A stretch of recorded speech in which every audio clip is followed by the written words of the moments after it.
বিদেশের মাটির দেশের স্বাদ কইবা বলে খিতা। আমার পুঁইশাক খুব পছন্দ।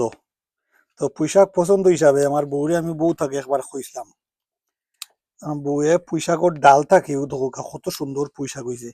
আর এই ফাতাগুলা খাইতে এত সুন্দর লাগে, যদি দেখাই খাইতে যে মজা লাগে, খুব মজা লাগে খাইতে। মানে এত খসখসা, কোনো কেমিক্যাল নাই, কোনো ফরমালিন নাই। এবং গাছটা যদি আপনারা দেখাই, খুব সুন্দর গাছ এবং এত লমলমা লাগে। পুরা আমরা বাংলাদেশে যে ডিগা যেটা খসখসা একেবারে। আর এগুন দিয়ে শাক করলে শাকটা খুব মজা হয়। আমার খুব প্রিয় একটা শাক হইলো পুঁই শাক, আমি বালা পাই। গাছটা দেখো গা কত সুন্দর গাছ। আপনারা খে খে পুঁই শাক খাইতা বালা পাইন, খে খে খাইন না খাইন, প্রত্যেকে জানাইবা আমারে কমেন্ট করিয়া।